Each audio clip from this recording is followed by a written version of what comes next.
This is ContraZoom, where we go back and forth about film. I'm your host, Dakota Arsenault. As a Canadian-based podcast, I feel it is our duty to celebrate the best in Canadian cinema. For years, we had a reputation that was great at producing talent, but would all move down south in order to be seen. There's been a reappraisal of sorts over the last few years, celebrating the greatness that has been produced. Over the years, I've made episodes including episode 244, the 50 greatest films directed by Canadians, episode 191, Turning Red in Toronto Set Movies, episode 45, Canadian Filmmakers, and more. If you're a regular listener of the podcast, you also know that I'm an Oscar death racer, meaning I watch every Oscar-nominated movie each year and pay close attention to the Oscar race. The Canadian Screen Awards celebrate the best in Canadian film, television, and web content, and since this is a film-based podcast, we're here to talk about the movie portion. Joining the show today is Jeff Ballmer, one half of the Classic Movies Live podcast, where he was last heard on episode 276, Hot Docs 2024, and who also recently wrote reviews for Madam Web and River that can be found on ContraZoomPod.com. Welcome back to the show, Jeff. How are you? I'm doing pretty good. Thank you for giving me the opportunity to talk about Madam Web. I won't talk about it on this podcast. That's not what we're here for. But that is one of my favorite reviews I've ever written, and so I would really appreciate it if people go and check it out. Of course, I will be making sure to link to that in the show notes either way. But yeah, that was a bit of a funny one where I got the email for that. I was like, all right, who wants to be a comedian? And luckily you jumped at the chance and you got sent a Blu-ray copy. So you reviewed both the movie and the features included on the disc. And I'm really glad I got to be able to do that because the features were very interesting. Yeah. Don't want to spoil too much, but it definitely seems like very much so that the people involved in the project were told that the movie was very different than what it ended up being. It's what it sounds like. Yeah. So I'd encourage people to read my review for more of that. Yes, of course. Now, we are here to talk about Canadian films, specifically great Canadian films that were nominated and were winners at this year's Canadian Screen Awards. The award show took place over the course of the last week of May, with every day there being a different sort of ceremony, either honoring the television, the web content, or the film portion, with it all culminating in Friday night's simulcast, where it was a 1 hour show where they announced sort of the biggest winners in the film category. I watched that. Did you happen to watch that, Jeff? Yeah, I did watch that. It started out with some technical difficulties where there was no audio coming from the broadcast, which was a little frustrating, but eventually they managed to figure it out. I appreciate that it was a 1 hour show. I would have watched, a longer production.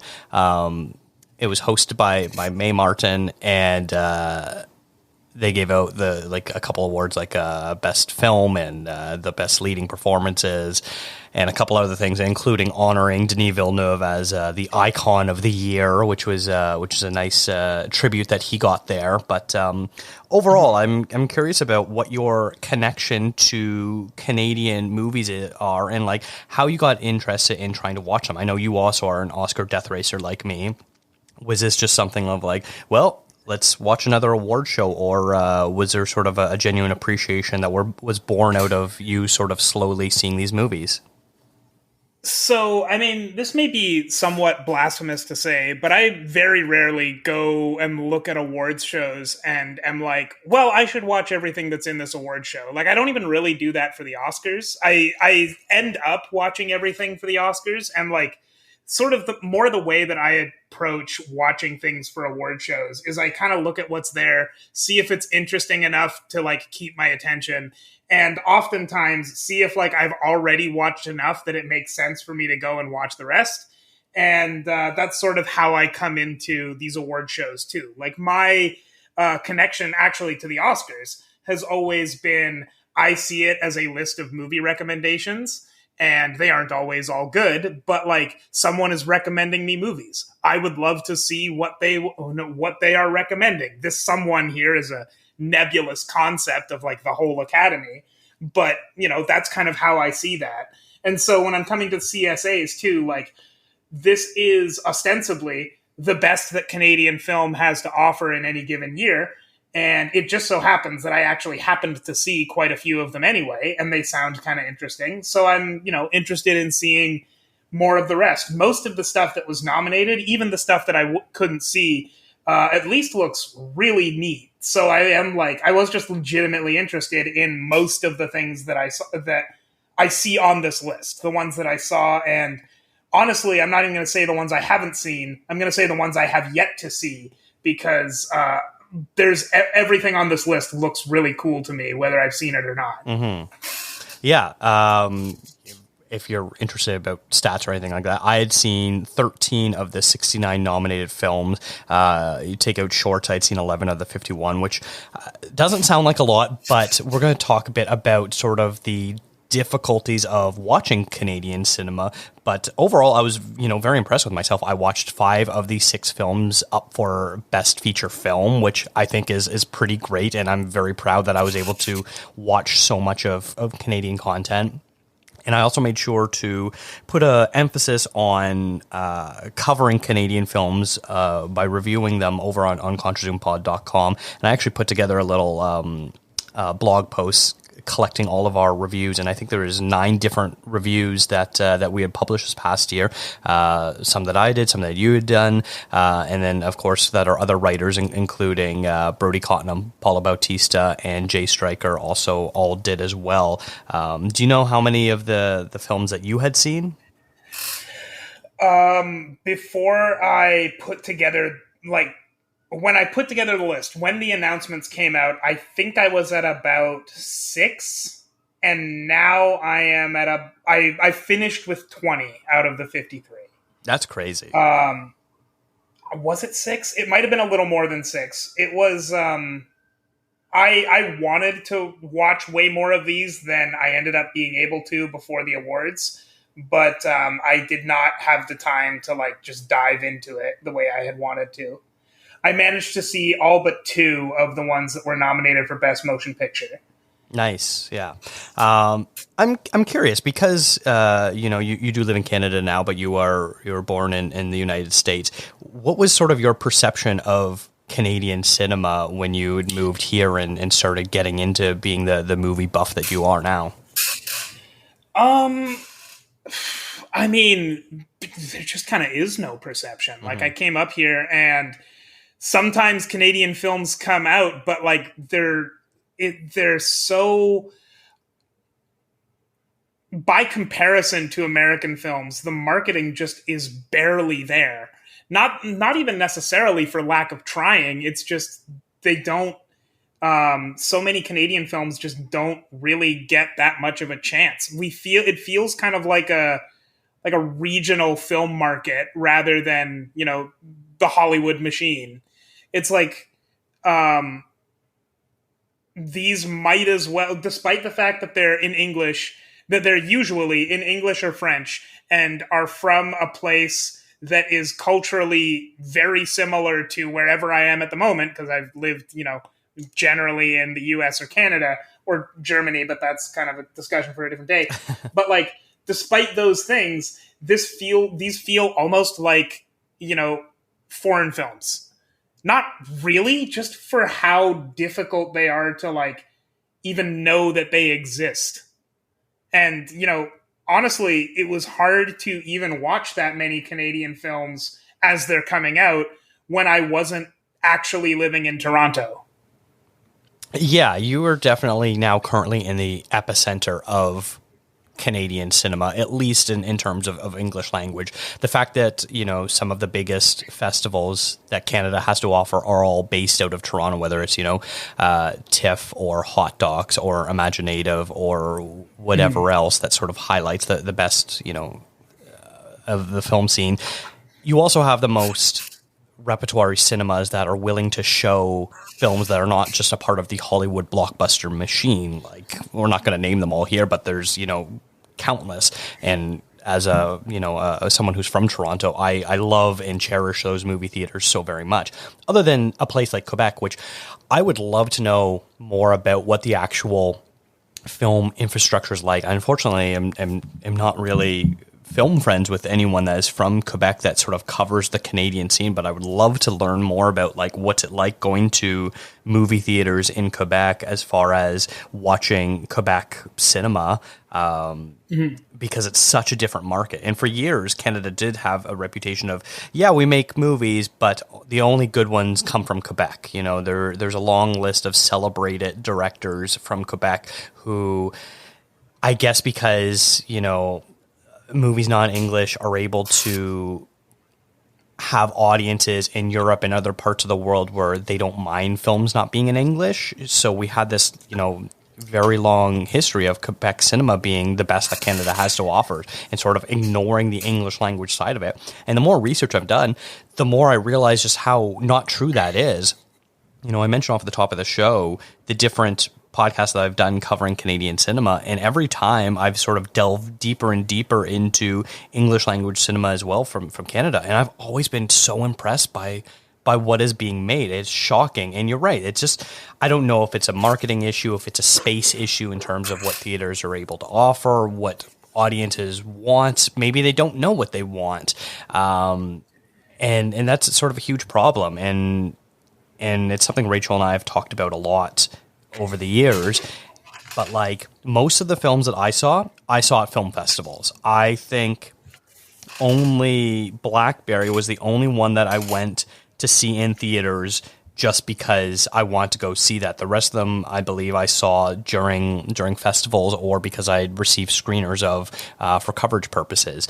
What about you? What was your sort of makeup as far as how you were seeing these movies?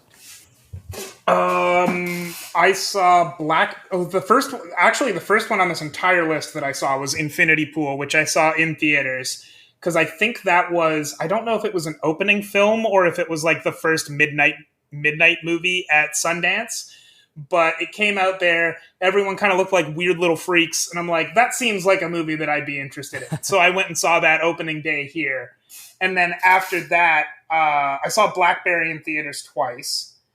And I saw The Queen of My Dreams in theaters as soon as I had the opportunity. And I saw Red Rooms in theaters. And I think that might be it. A few other ones, like I covered Humanist Vampire for the site. I saw that one through a screener. I saw Hey Victor through a screener, which I also covered for the site. And other than that, I like tried where I could to pick these off on streaming services when they were available, but not everything is even available of all the movies that were nominated. There's plenty that are, you know, just not, that there is just no legal way to watch them at all. There's one or two that there's one that I cannot find on this list for the life of me, but it is in theaters occasionally, because they're like touring it. Like I think they had one single night in Toronto and then it was like off to Winnipeg or something. Mm-hmm. A lot of these are really, really tough to see.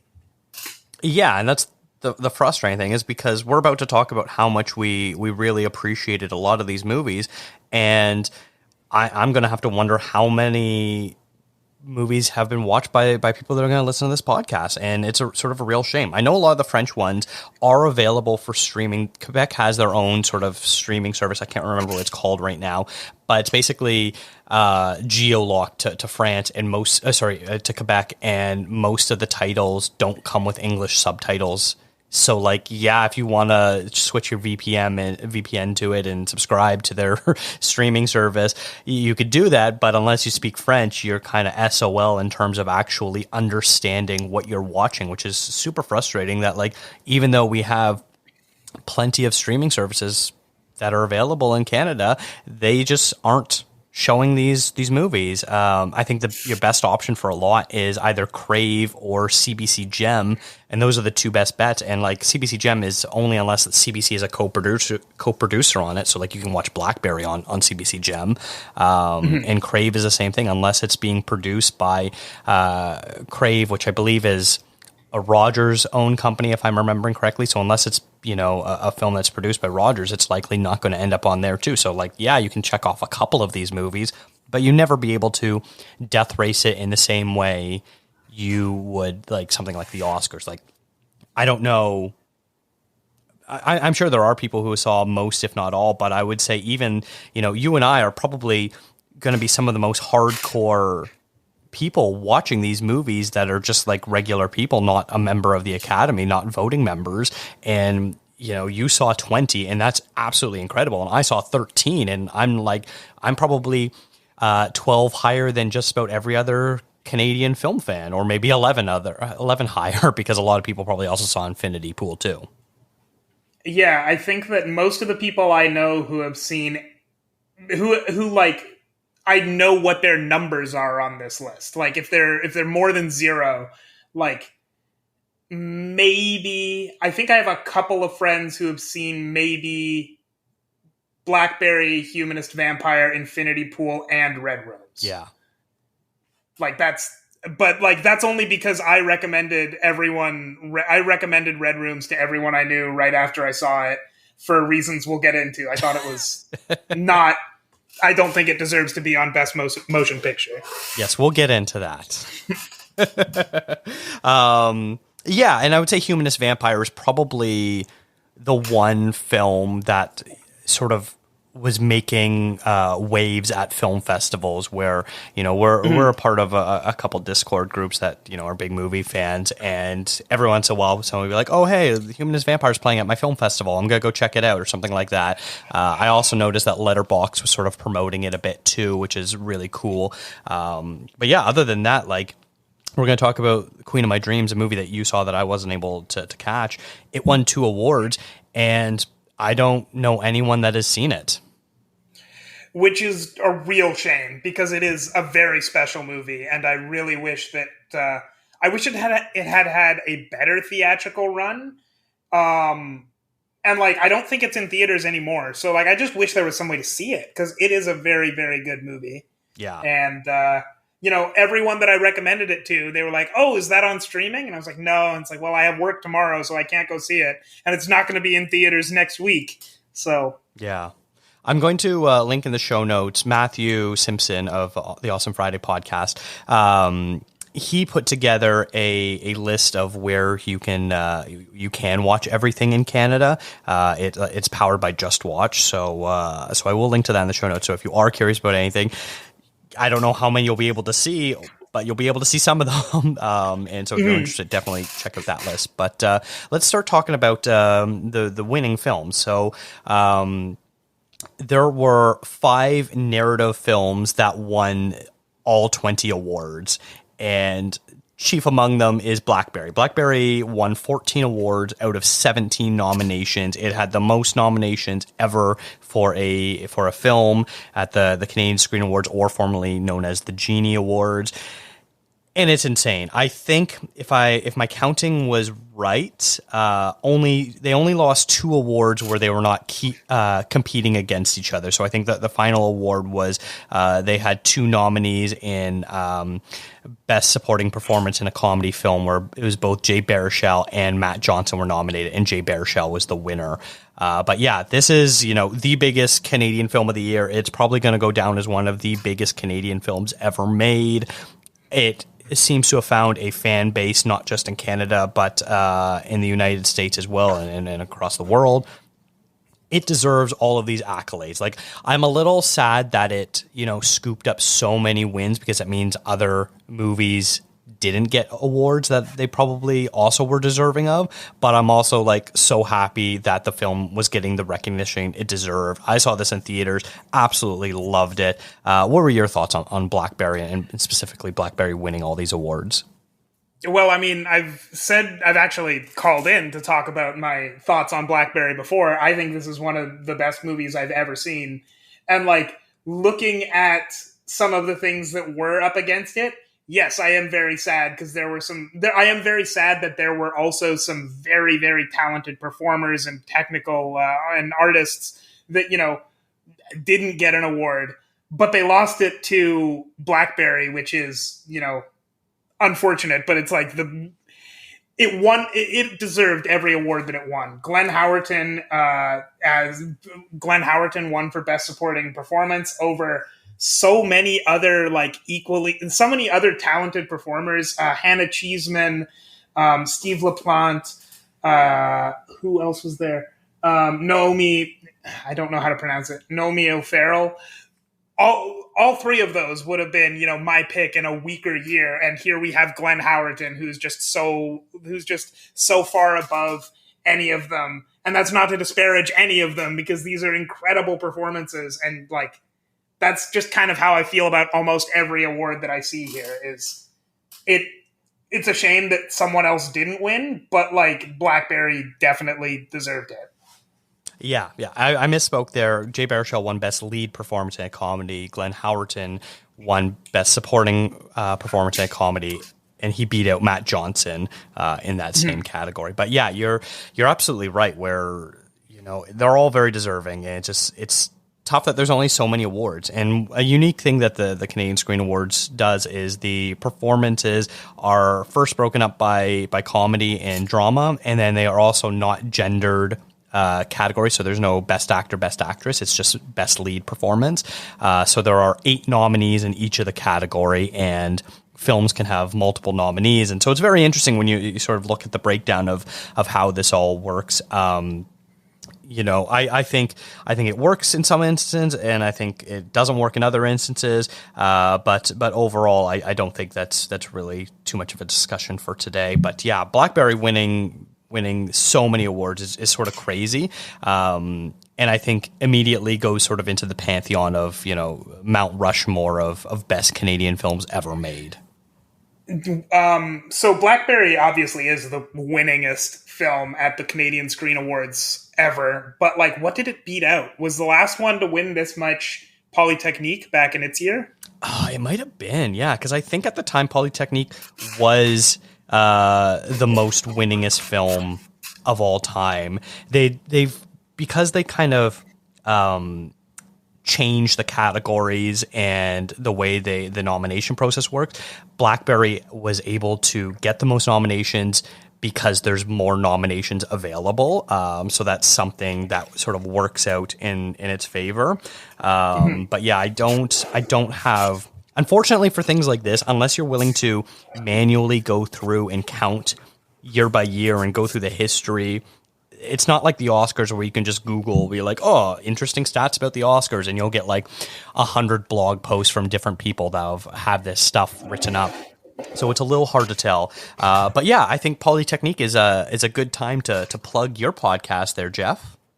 Oh, yeah. So I don't know if it's out by the time this episode has come out, or if it's just coming out in 2 days. But we recently did an episode on my podcast, Classic Movies Live, where we talked about Polytechnique. Actually, it's part of a new ongoing series that we're doing, where we are pitting directors against each other in a tournament bracket. For this episode, we did Denis Villeneuve with Polytechnique and Lynn Ramsey with We Need to Talk About Kevin. Normally, we are a much more lighthearted podcast, not in that episode, but I think that we had a really, really good discussion about sort of what Polytechnique and We Need to Talk About Kevin do well, and sort of where they're similar, where they're different. I actually have been thinking a lot about that discussion in the couple of days since we recorded it, because I talked with Pierre about it a little bit afterwards, and we have we get about as raw as you can get on a podcast in that, and I think it's there's a lot of interest. There's a lot of layers to both of those movies. Anyway, it was a really interesting discussion, which is coming out if it is not out already. And Dakota was on that, so thank you very much for coming on that. You're welcome. That's what we call a great segue into a promo there. All right, let us talk about probably the next most winningest movie. After Blackberry with its 14 wins, we drop all the way down to Infinity Pool with its 2 wins. Infinity Pool ended up winning for achievement in makeup and achievement in visual effects. And it's sort of interesting because Blackberry, while it's such a dominant force, still really feels like a Canadian film. It's a very Canadian story and Canadian talent and all that sort of stuff. Infinity Pool, while it's a movie I really liked, doesn't feel as Canadian, which is a bit of a funny thing to say. It is directed by Brandon Cronenberg, son of David. And and he feels much more Hollywood, and this film specifically feels much more Hollywood, even though like the subject matter is not. What do you think about Infinity War? Were you a fan of it?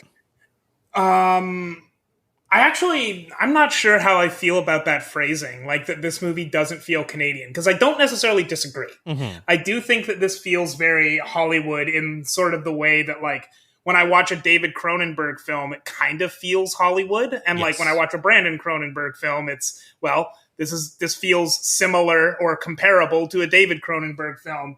But I also like kind of want to draw attention to that and like, why is it that I think that way? Because David Cronenberg is probably like the most, I don't know about the most because I don't know what that would mean, but he's one of our most famous Canadian film directors, and he very proudly makes most of his films in Canada, and they are, their DNA is very Canadian, even if he is using people in his films like Jeff Goldblum and don't know why I can only think of Jeff Goldblum and Viggo Mortensen, and Viggo Mortensen doesn't really count here because he is an honorary Canadian if he's not Canadian. But like, they do feel very Hollywood, but like, am I just saying that they feel very Hollywood because they feature people that I know and people actually know about them without thinking about Canadian films? Because that's a problem. That's exactly the problem we were talking about, is that these movies is that like Canadian film as a concept doesn't seem to have that much of a life outside of Canada, and it really should.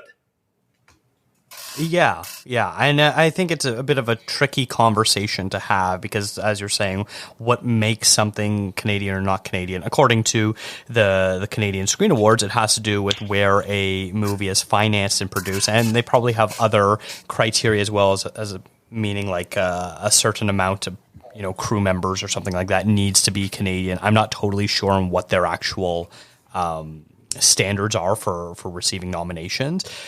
But yeah, it's a bit of a weird thing because every year you look through, the Canadian Screen Awards or the Genies, and there'll be like a couple films that you're like, oh, I didn't realize that's technically a Canadian film. And I think Infinity Pool, for better or for worse, sort of falls under that same category of, yeah, I know Brandon Cronenberg's Canadian, but I didn't think this was a Canadian film. Like something like Denis Villeneuve. We know he's Canadian. He won the Icon Award. He no longer makes Canadian films, and that has to do with where the money comes from, and that's, the criteria for that. No one would, like, if Dune Part 2 shows up next year at the Canadian Screen Awards, I think we'll all go, that's a Canadian film? Because it doesn't feel like a Canadian film. I believe there is no Canadian funding involved in it, so it would not be eligible. But still, it would be a similar reaction to something like Infinity War being nominated. Hmm. Yeah, I suppose. I don't know. I think that like, I'm not sure. I'm not sure what to really add on to that. I just think it's worth interrogating. Mm-hmm. Why does something that is nominated here, why are there things that are nominated here that don't feel like Canadian films? Because I don't think that's a problem of the nominations. I think that's a problem of like, why do I think that it being big or in whichever way makes it not Canadian? Yeah, I think that's a pretty fair assessment.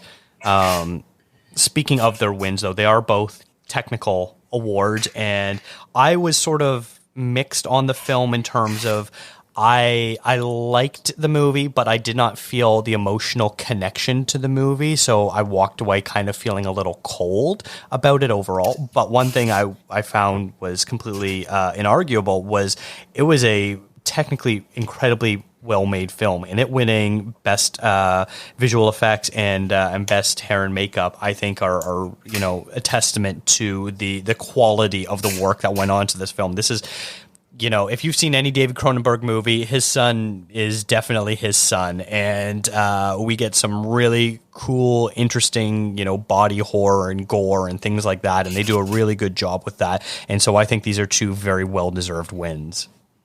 Yeah, I haven't seen everything in both of these categories, unfortunately, But of the few things I have seen in each of them, it's like, well, it has to be Infinity Pool. I guess it's up against Blackberry in either of them, which would not have surprised me if Blackberry had won. But I would have been a little disappointed if Blackberry had won Best Makeup over Infinity Pool. Similarly, had Blackberry won Best Visual Effects over Infinity Pool, which has incredible visual effects. Mm-hmm. So I actually really loved this one. I really did connect with it. It has unfortunately been too long since I've seen it, but I remember coming out of this and just being like, wow. Yeah. All right, let's move on to Humanist Vampire Seeking Consenting Suicidal Person, which is, just one of the greatest film names ever. Anytime someone hears that title, they always kind of have a little giggle of like, oh, that's a very descriptive title, and it really makes you intrigued, which is something I've sort of complained about recently, where like I think movie titles have gotten so lazy recently where they just try to sum it up in one word, and I really hate that. Or they go the other route where it's just too many superlatives of describing what the franchise is, and it's just like, no, just give me a good title, good original title. And Humanist Vampire Seeking Consenting Suicidal Person is a fantastic title. It only won one award, which I guess you can thank Blackberry for sweeping all those up, but it did get 12 nominations. The one that it won was Best Original Screenplay, which I know you were a little mixed on this film. You reviewed it for the website, and I came out higher than you did. But I still think the screenplay and its concept is very well deserving for Best Original Screenplay, and I'm very happy it did win this award. Well, I mean, I'm glad that Ariane Louise Seiss, I hope I pronounced that even close to right, I'm glad that she has an award. I think the screenplay was really clumsy, so I think that of the things that were nominated for Best Original Screenplay, I actually have only not seen one, and I would have given it to The Nature of Love. I don't think that Humanist Vampire Seeking Consenting Suicidal Person had a very good screenplay, honestly. I think it was. I think it stumbles a lot at the end and gets into politics that it does not seem to understand. Yeah, I think I ended up agreeing a lot with your review. It just, for me, wasn't as big of an issue. I still think it's a movie that, if you are intrigued by the title, you should definitely check it out, because it is a very interesting film and there are some really great performances. I know you highlighted a couple of the supporting performances, specifically the woman that plays her aunt. I don't have her name in front of me, but she was nominated. Nomi O'Farrell. I don't know if I pronounced that right, who was nominated for Best Supporting Performance. Mm-hmm, yes. And so I was a fan of that. And I really like the lead actress, Sarah Monpetit. I've now seen her, I think, in 2 or 3 films, and I've always enjoyed her presence on screen, too. And I think she's going to be a very bright talent to come, considering how young she is still. I will say, I really did appreciate the performances. I thought it was pretty funny most of the way through. I thought, obviously, I had some issues with it, and I would encourage people to read my review where I talk about some of those issues. But I will also say that I have quite a few friends who have seen this because it did the festival circuits, and people were very drawn to this movie, especially because of its title. If there's if anyone is listening to this and they're currently writing a film and they're worried about their title, it is important. Get a good title. Mm-hmm. But anyway, I do have a lot of friends who saw this, and I am very much in the minority of being mixed on this. Most of my friends enthusiastically love it, almost to a degree that I find a little annoying when I try to bring up my issues with it. Mm-hmm. But the reason I bring that up is because if this is something that is interesting to someone based on the title or based on anything they've heard of it, you should watch it. It should be available, and it's worth your time. Yes, yeah, for sure. I'm not too sure where it's available to watch. Once again, check out Matthew Simpson's article that he posted about where to watch things, and if it is streaming somewhere or where you can rent it, it will be listed there for you to check out. And then, yeah, I guess the only other big winner of the narrative films was one that you had seen, and that was The Queen of My Dreams, which won 2 awards out of its 5 nominations, including, what was it, best lead performance in a drama and best original song, which is interesting. So yeah, if you want to talk briefly about that film. So The Queen of My Dreams is really good. I'm very, very sad that this did not get a bigger theatrical rollout because it's really good. So basically, the concept of it is it's about I believe she is a Pakistani woman who is going back to visit her parents because visit her mom because her father has died. And her mom is a very devout Muslim. So, and her daughter, while also a Muslim, is not as into the religion as her mom is. So she's very frustrated by the experience of going to this funeral and being a woman, not being able to participate in a lot of the parts of the funeral that she'd really like to because she was somewhat close with her dad. So the big conflict at the beginning of it seems like it's going to be like this woman wrestling with, her relationship to her religion versus her mother's relationship to her religion. And, those two sort of clashing because, they've had a tumultuous relationship. But very early on, this movie switches to, it is that, but this movie switches focus to basically being the story of her mom as a young woman who is played by the same actress. And it is phenomenal because you see like her going from basically being like a movie obsessed woman in, I want to say 70s Pakistan to, getting married off, going to Canada, and then sort of being resigned to a completely different life than what she thought she signed up for, and sort of how she gets to the point where she's this bitter old woman that can't connect with her daughter. And it was, it blew me away how the storytelling works in this. Cause it's, I don't know, maybe it shouldn't when I describe it because it's just, an actress plays one character and that character's mom in different time periods. Like, it is very impressive. It doesn't sound very impressive to say, but it is, it's just a really, really cool approach to that. And it really dissects, it really goes into not just how this Pakistani woman is like her relationship to her religion as a Pakistani woman, as a Muslim convert, as, and later on as a Pakistani immigrant to Canada, but then also sort of just sort of takes those and, oh gosh, I lost the thread. I'm so sorry. I got excited talking about this movie and it's been a while, so I didn't write down my thoughts. But I really like this movie. And I think that, honestly, if the person who plays her mother in the later sections, whose name I am going to look up right now, if the person who plays her mother in the later sections and in the like current day sections had been nominated for Best Supporting Actress or Best Supporting Performance, Nimra Bucha, I would have said she was really the only competition for Glenn Howerton. She Really? is so incredible in this. She has so many really devastating moments and just touching moments of like very subtle acting, in addition to, occasionally having to be very outspoken and shouty and stuff as well. I think it's a really special movie that unfortunately has, even if it's been seen by a lot of people, it has not been seen by as many people as should see this. Yeah, it's one that's definitely very high on my want to see list, and I'm sad I wasn't able to see it. I know it was playing at a couple festivals I attended, but just it never worked out that I was able to get around to it, which is a damn shame. And you talking about it just makes me even more excited to watch it.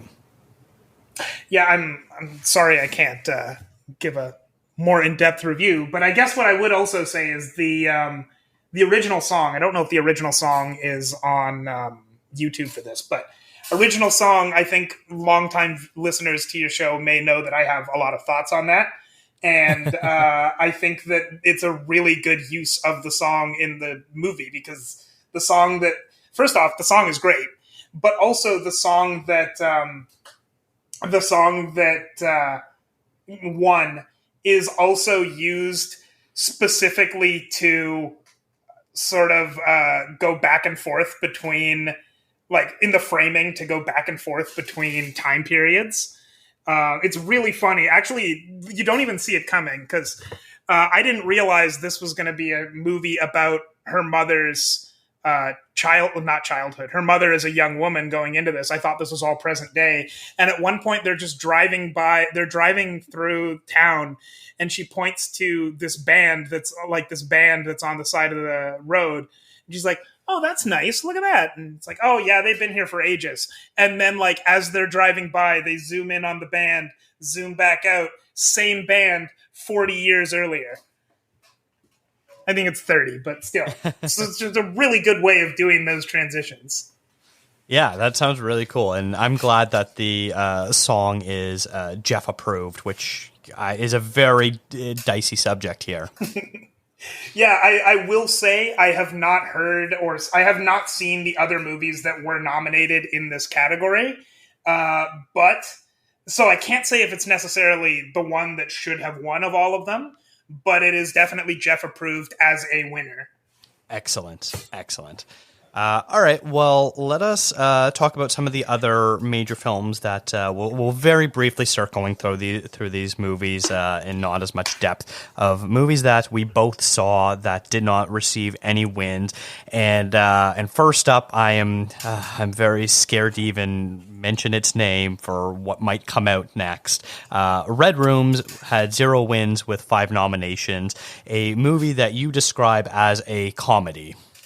Oh, I mean, I don't know. I just actually rewatched it today. The first time I watched it, I thought it was very funny. And the second time I watched it, it just made me angry. Like, it's such an annoying, stupid movie. Red Rooms is a movie about the dark web. Ooh, spooky. And all the bad stuff that goes on there. And it has the same vibe as, like, someone telling you some weird headline that they read somewhere and being like, "But you know, it's really happening. Like, it's real stuff, man. Like, it's no joke." Like, that's the vibe this movie gives off. It's like, none of it's researched. All of it is, like, surface level garbage. Like, there's nothing interesting here. It's really a shame, because, like, the filmmaking, the technical aspects of it, the cinematography, the sound, all of that stuff, it's really well executed. It's just in service of, like, one of the stupidest stories I've seen. It's so stupid. It's like, there's just nothing redeemable here. Hopefully this never comes between our friendship. This was one of my favorite movies of last year. I watched it too late to be included. I give it 4.5 stars. If you're a fan of something like The Girl with the Dragon Tattoo, you'd definitely be a fan of it. And I know if Matthew, who was originally scheduled to come on the show but wasn't able to make it, he was also a huge fan of it as well. I think the best thing to say is, if you're curious about it, it's a techno thriller is what the actual genre is. It's very Fincher-esque in its style. If those things interest you, and the fact that Jeff and I differ so completely differently, you should check it out, because I would love to hear what someone's thoughts are. I don't know how readily accessible this movie is. Once again, it's on Crave. It's on Crave. Amazing. If you're in Canada.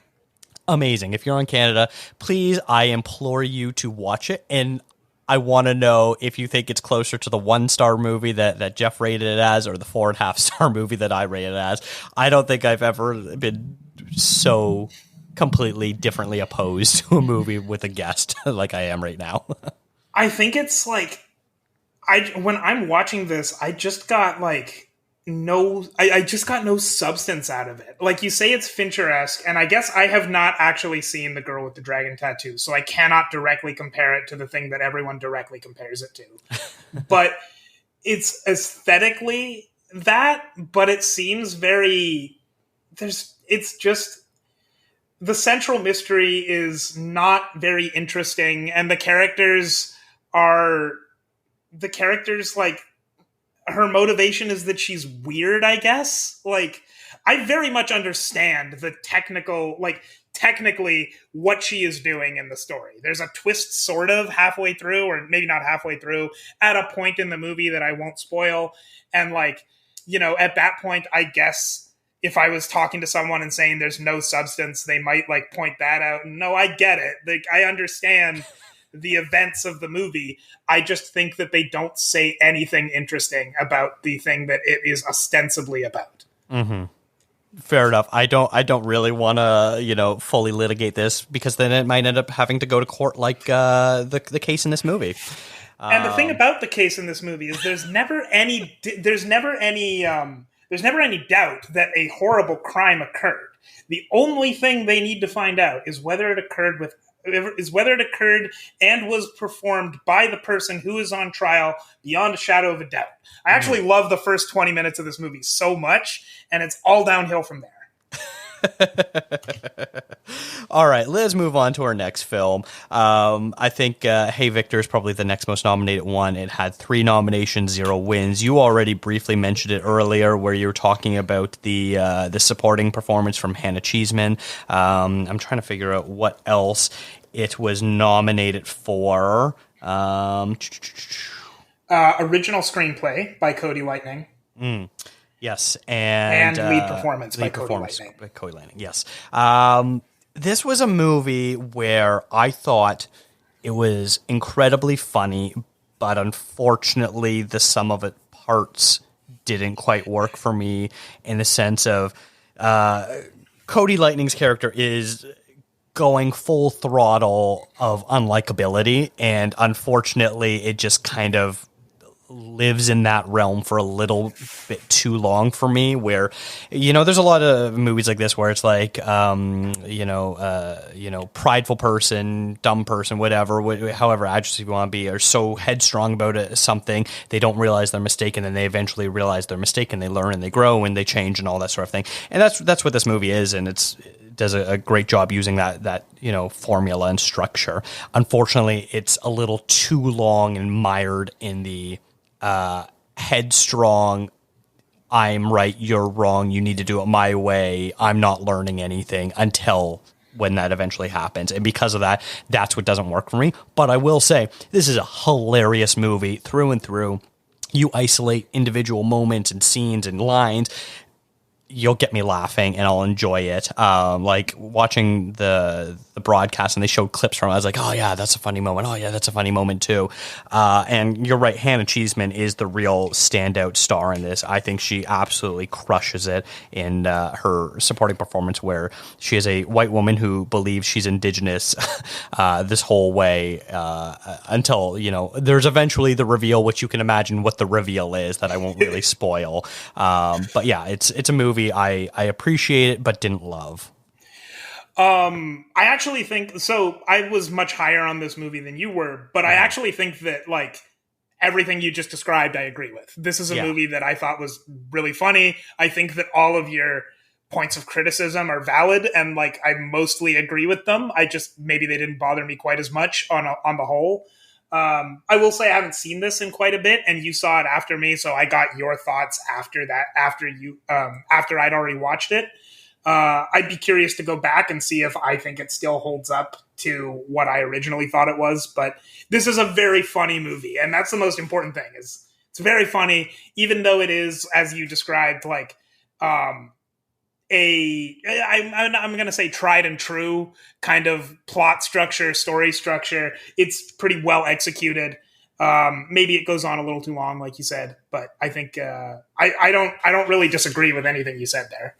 There's some really fantastic gross out comedy moments in this, in a genre that we don't really see get made anymore due to it not aging particularly well. But there's a couple really standout scenes where I am impressed the commitment that Cody Lightning has to making himself so unlikable and so repulsive that you just have to stand up and applaud the commitment as a performer for doing that. Yeah, absolutely. And especially because like this movie obviously is not a documentary, but this movie is presented as a mockumentary.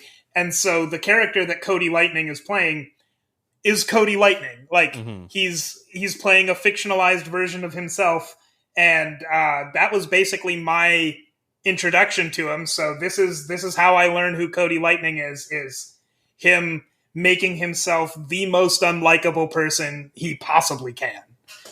Yeah, I really hope that we get to see him in more stuff because that was quite the performance, and he's clearly a very talented individual. Mm-hmm. All right, and then the last one that we both saw that we probably don't have a ton to talk about was a documentary called Coven. It was nominated for one award. It unfortunately did not win anything. It was a very interesting documentary about the world of modern witchcraft and black magic and things like that. And so it sort of follows three women with their journey of understanding what it means to be a modern day witch and what sort of roles and responsibilities they have to themselves and their community. And it's a very enlightening documentary. It was one that I liked, didn't love, but found interesting nonetheless, and was very happy that it was nominated. Yeah, I think it's one that's like I think anyone that's looking at this will know if it's something that's going to interest them or not. And if it is potentially a topic you're interested in, I would recommend it. I didn't love it that much. I will, however, say that like when I am watching a documentary, whether or not I like the subjects of the documentary doesn't always have to mean, if I don't like the subjects of a documentary, that doesn't mean I don't like the documentary. But it's harder to separate that from them, like in a fictional movie where the characters are fictional. I did not like most of the subjects of this documentary, and it actually did very much impact the documentary for me. There was one of the subjects in particular I just could not connect with on any level, and I really dreaded them showing her. But, I'm fully willing to admit it's possibly a me problem. So, I don't want to take that away from the movie. They did a pretty good job. They did a good job with what they were trying to do. And, it's interesting if you are interested in Wicca or, modern day witch stuff, period. I don't think it's 100% Wicca, but it's mostly Wicca. Mm-hmm.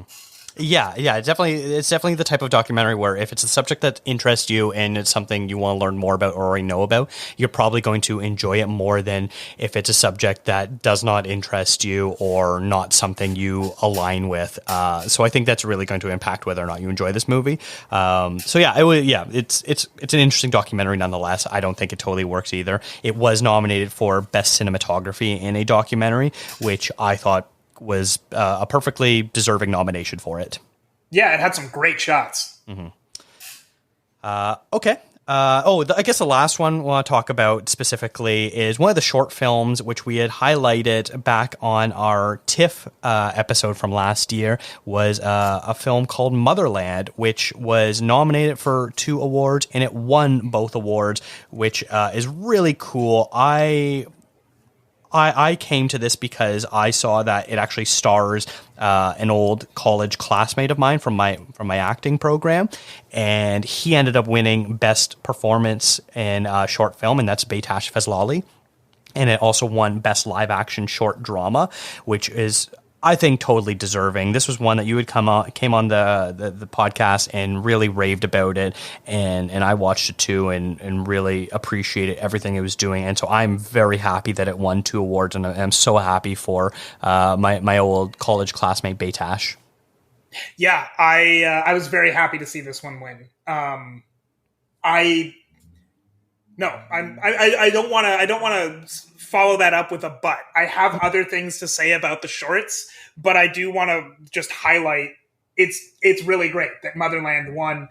I am very happy to see that one win. I'm very happy to see Betash win. I don't know Betash personally, obviously, but he was fantastic in it, and I'm really glad to see him win. I'm glad that this took what it did. Yes. You did want to highlight one other short film that you saw that was a nominee because of a specific reason. So I'll let you kind of go into that right now if you wish. Oh yeah, there was one other short film that was nominated. It's Death to the Bikini, which is a very small coming of age film about a young girl who is basically having to reconcile the fact that, all of her friends, she's got like 3 close friends that are all young boys. And, this is it's about basically the first time she has to deal with the fact that she's not a young boy. She's a young girl. And it's a really nice little short film. I specifically wanted to highlight it because it did play at the AODR, Academy of Death Racers Film Festival earlier this year. And I don't know if it's currently available to watch. But it was a special presentation in the AODR Film Festival.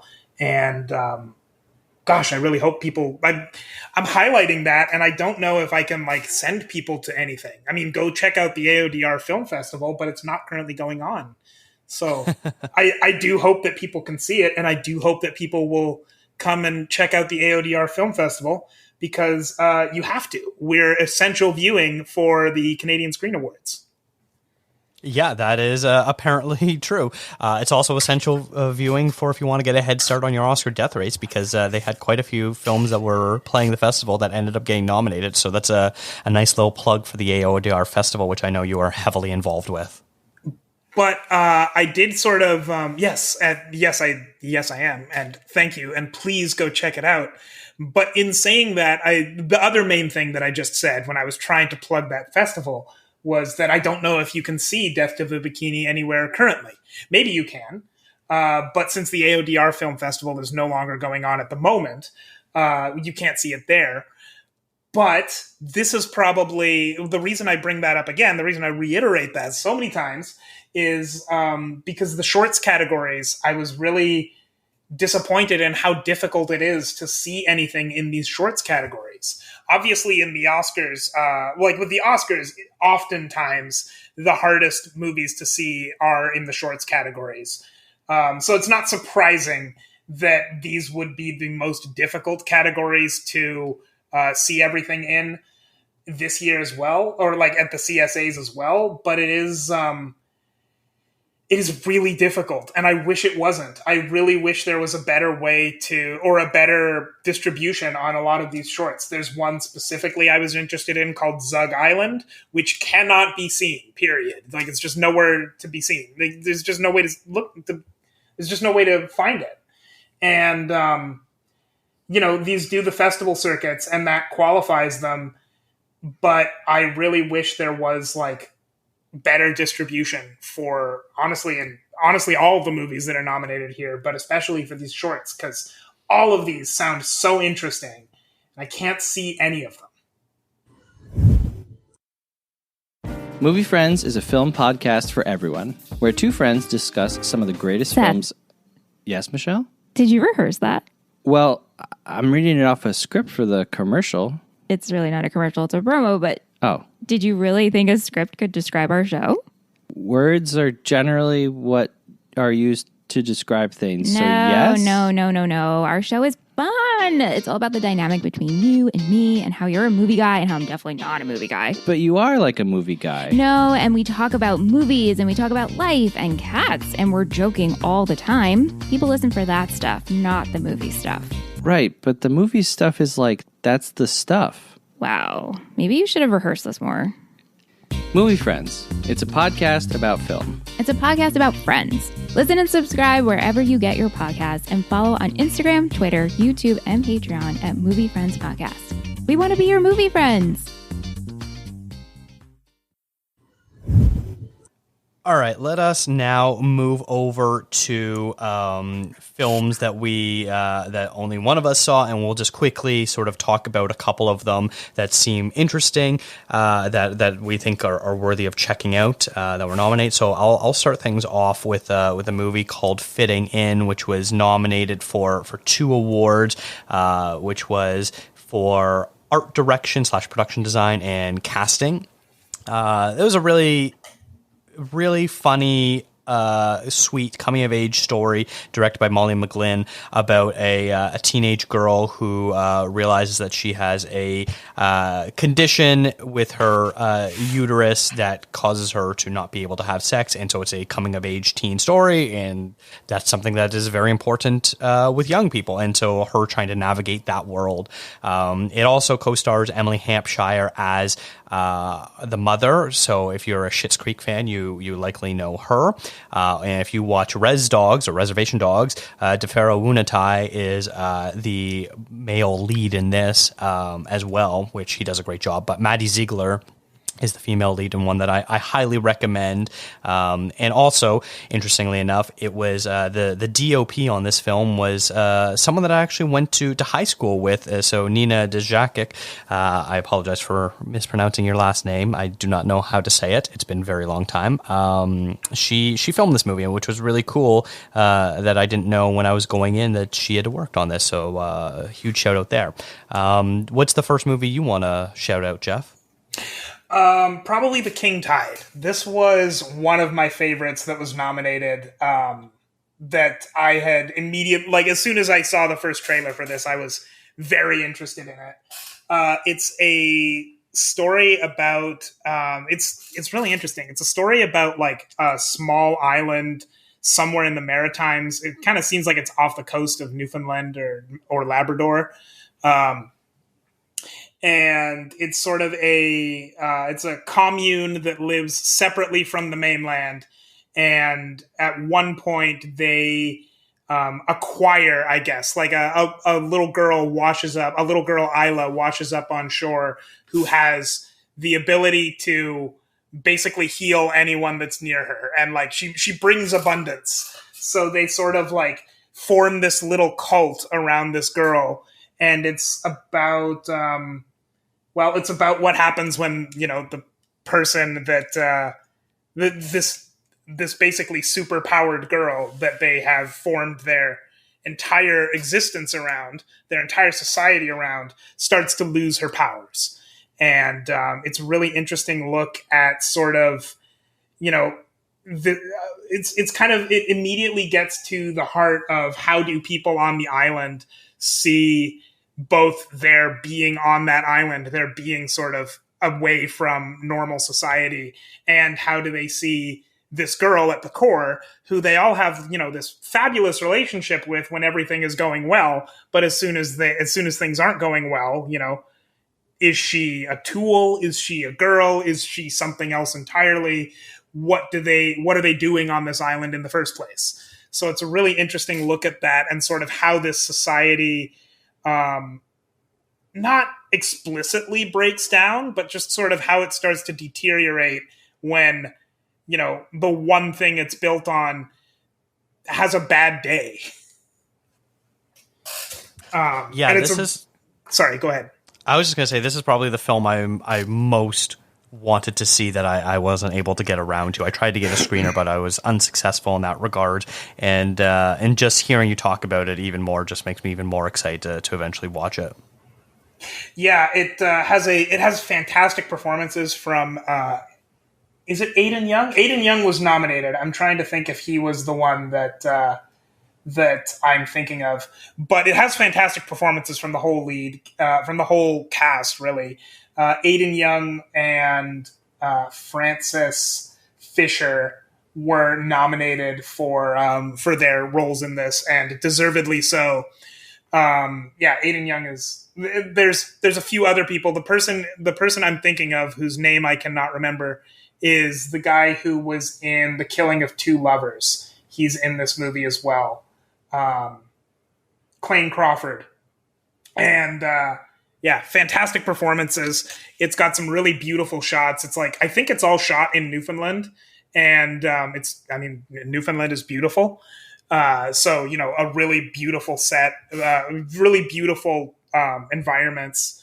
And it reminded me a little bit of The Wicker Man, but like also very different. Like it's got a kind of a similar setting, but it's a very different approach to some comparable but not identical themes.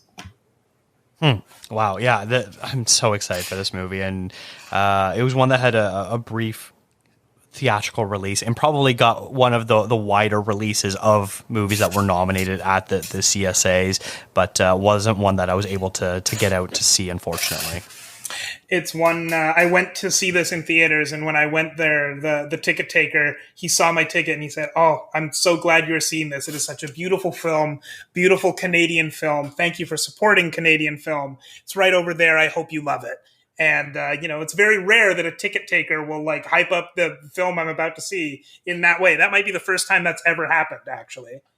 That's really awesome. What theater was it at? Do you remember? It was at the Varsity. Oh, of course, Varsity. That's probably my favorite theater in Toronto. Yeah. Yeah. Okay. The next one I want to talk about is a movie called Solo, which was nominated for 3 awards, including Best Picture, but also was nominated for Best Lead Performance in a Drama for Theodore Pellerin and Best Cinematography. This is a very, very fun movie. I liked it quite a bit. I didn't fully love it, but it's one that I know that everyone else has watched, has really connected to and really appreciate it. But it's sort of about this young man in Montreal who is an emerging drag queen and sort of gaining in popularity. And he gets in a relationship with another drag queen, and they have a very tumultuous relationship, and it causes Theodore Pellerin's character, who's Simon, to sort of neglect family, his life. He starts, abusing drugs, things like that. And all the while, the only person in the world whose approval he seeks the most is his mother, who is a famous opera singer. And she just does not have the time of day for her children at all. And he is the only one in his entire family that still holds out hope that she will be the mother that he wishes that she was. So it's a very beautiful and touching film. I appreciate the sort of inside look at drag culture, especially considering the current popularity of things due to, like RuPaul's Drag Race and everything else that's going on in the drag community. But it's a fun movie at times. It's a sad movie at times. It's emotional. You sort of feel everything, and I really appreciated this movie. And it's also just gorgeous to look at. The cinematography and the costumes together are absolutely fantastic. Because a key component of the film is Simon's sister makes the costumes for him to wear, and so get these really beautiful, elegant designs, and one that I know a lot of people really loved. It's one that just unfortunately didn't fully work on an emotional level for me, but one that I still really appreciated. Yeah, this is one that it was at TIFF. I did not unfortunately get the chance to see it. It's one that I'm pretty interested in, but I haven't been able to check out yet. But everything that I've seen from it, I think TIFF used clips from it in their like normal clip show or in their like festival clip show a lot, because it's a very beautiful film from what I've seen, which is not the whole thing, but I would like to. Yeah. Anything else you want to highlight there? Yeah, one other. I guess I should talk about the one that I said earlier. I briefly said earlier I would have given original screenplay. The Nature of Love. This is a movie by Monia Chokri. It was one I was actually pretty excited about because it had premiered at Cannes, and I was a big fan of Monia Chokri's last film, Babysitter, which I don't know if you saw, but it was like an absurdist comedy about like feminism in the media world, if I'm remembering correctly. And it had one of my favorite Steve LaPlante performances, and it's kind of what cemented him as probably my favorite Quebecois actor, which I don't know that many, but I think he'd stick around in the top in the top 5, even if I did know a few more. Anyway, it's from Monia Chokri. This is very different from Babysitter in that I guess it is a little bit funny, but it's definitely not the same the level of absurdism. It's rather grounded. It's a movie about a philosophy professor whose relationship is kind of falling apart, except that it's not really about the relationship that's falling apart. It's about the relationship that she is kind of transitioning over into instead. And so it's a really, it's really strange the way that it plays out. It's kind of about like, it's sort of about two people, getting together and falling in love, but starting from a place that where you would typically expect the story to be something quite different. Like, this should be about the relationship she already has falling apart. It's really not. It's more about the relationship that she doesn't have yet sort of blossoming. And I think that and it also, it's constantly framed by her lectures about, her philosophy lectures, where she is lecturing about the nature of love. And, that always parallels what state in her relationship she is in at that point. But I think it's kind of interesting because she comes from this academic world of, I think she teaches in Montreal, and she starts to fall in love with this person from, I guess what we would call deep Quebec, just sort of rural Quebec. And being a city person, she very much looks down on him. And it grapples with that. I think my main problem with it, if I did have a problem with it, is that I think that it grapples with that from a little bit of a voyeuristic standpoint. Like, it kind of tries to pay lip service to the message that, like, oh, the people in the country are, they're not, they may not behave like the people in the city, but they're just as much people, without really believing it. So it's a little bit fetishistic in a way, but the way that story plays out is still very funny, and it is it's very interesting. I think Monia Chokri makes movies that are really cool in interesting ways. I don't even quite want to describe them as strange, because they kind of are, but they're not what that typically implies. And I was very happy with this one. Yeah, this was one that I wanted to be able to watch, but wasn't able to. Babysitter was one of the nominees for Best Picture last year. Also wasn't able to watch it, which is a damn shame that Monia Chokri is on my radar, but I can't comment on her works at all. But you're right for calling out Steve LaPlante. I also agree that he's probably one of my favorite French-Canadian actors, too. He's always hilarious in the few things that I've seen him up in, always with a very memorable performance. So yeah, this is one I wish I would have been able to see as well. This one is, I believe, available on Crave. I rented it on YouTube, but if you're in Canada, there are ways to watch this one. Please refer to Matthew's list. Excellent. I will also say that what I found interesting about this is this movie, The Nature of Love, was nominated for the César for Best Foreign Film this year. And it won over the other nominees were Fallen Leaves, Kidnapped, Perfect Days, and Oppenheimer. And The Nature of Love was the one that won at the César Awards. That's crazy. I wonder, the Césars, if anyone is not familiar, that is France's equivalent of the Oscars, or Canada's, the Canadian Screen Awards. I wonder if the fact that it's in French helped it with the voters. Personally, I tend to believe that. However, it is very good. It would not have been my pick of those, but it is very good. Yeah. Yeah, I've seen several of those other movies and really, really love them.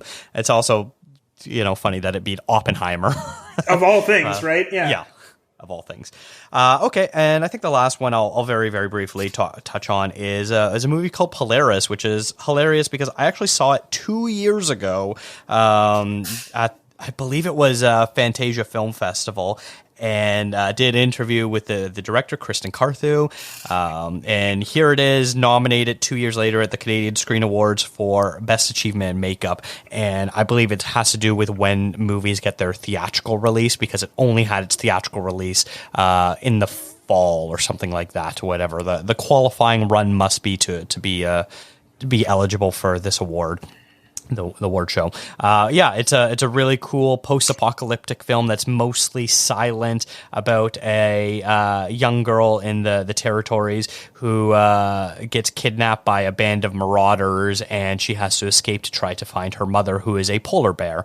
It's basically Mad Max in snow, where everyone sort of speaks their own unique language and there isn't a lot of dialogue. Brody recently reviewed it for the website, and he he appreciated it too. So it's definitely one worth checking out if you're curious about unique and original sci-fi films. Yeah, this is one that's definitely been on my radar since you talked about it. I think you may have mentioned it, like in addition to the interview you did. I think you may have mentioned it on the show 2 years ago too, which is where I first heard about it. I remember seeing it on this list and being like, "Didn't Dakota talk about that a while ago?"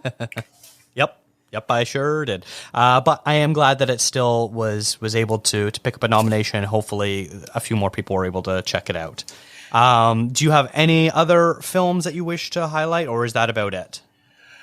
I guess one that I just am really hopeful for more people to see, I guess, was one that was in one of the documentary categories. And I don't want to talk about it too much because I don't even fully know my thoughts on it yet. But there was a movie in the documentary categories that was nominated called Sinara. And it was about a really interesting, very recent court case that happened in Toronto. And I think it is... I'm not... When I was watching it, it didn't stand out to me as anything necessarily particularly out of the ordinary in terms of the filmmaking or anything. It was very good, but it wasn't... I didn't notice it as something immediately curious, I guess. But then it really stuck with me afterwards, and I'm just still very confused about my feelings on it. I want to highlight that one because it is available to watch on either CBC Gem or Crave, and I would like more people to see it. So that is Sinara, which was nominated for one of the documentary categories, Best Editing in a Documentary, and the editing is very good. It did not win Best Editing. Yes, this was a movie that I wasn't actually familiar with until you had talked about. We were talking about it before we start recording, so I'm glad you're highlighting it, and maybe other people are able to parse a bit more and have feelings about this film too. Now that you've mentioned it. Mm-hmm. Okay, well, I think that was a fantastic episode. I love talking about Canadian movies, and I'm so happy that you were here today to join me to also talk about Canadian films because you are just as passionate as I am, and I'm glad we were able to have such a great conversation.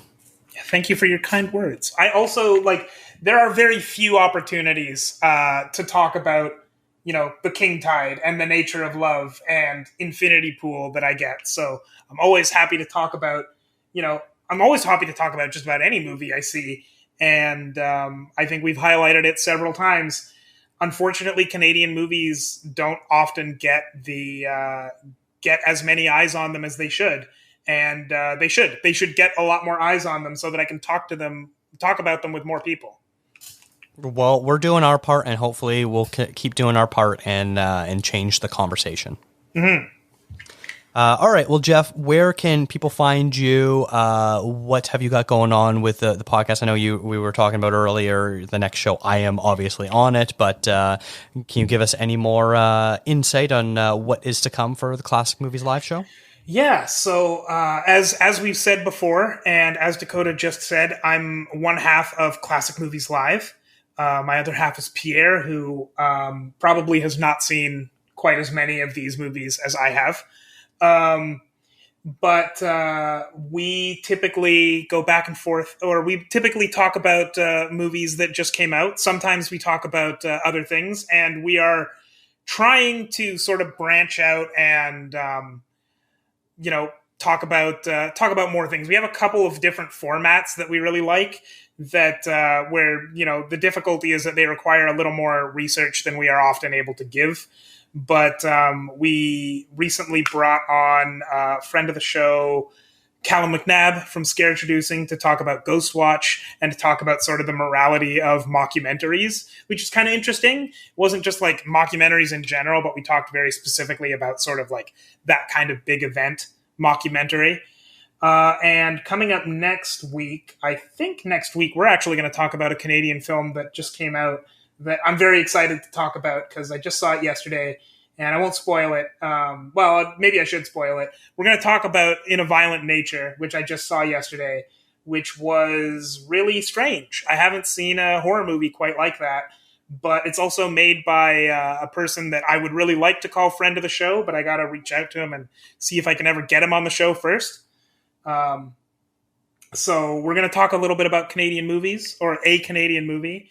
And we also just started a new series that I'm trying to kick into high gear called Director's Showdown, where we are pitting directors against each other to in a tournament bracket to hopefully come out with at the end, the best director of the last 25 years, which, because it's a very big tournament bracket and they're very big episodes that take a long time to produce, it will probably be of the last 35 years by the time we actually have a winner, but I digress.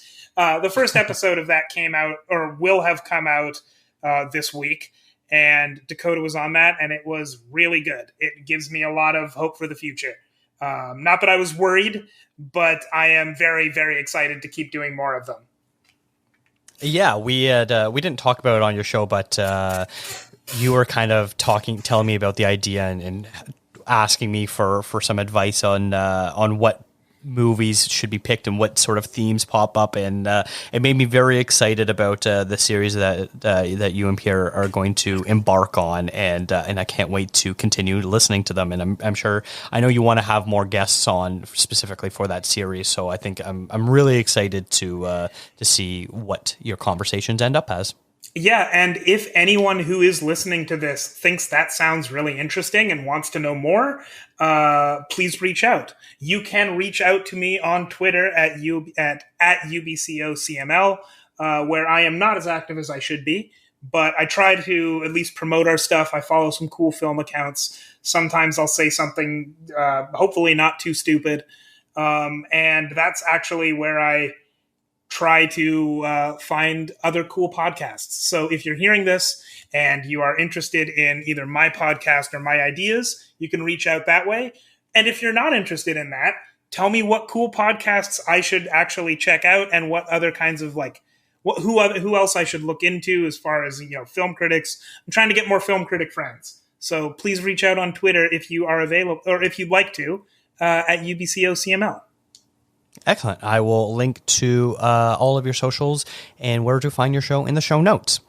This has been a That Shelf podcast. Visit thatshelf.com for more great film discourse. Follow the show on Instagram, Twitter, and Threads at ContraZoomPod. What are your thoughts on the Canadian Screen Awards? Send an email to ContraZoomPod@gmail.com.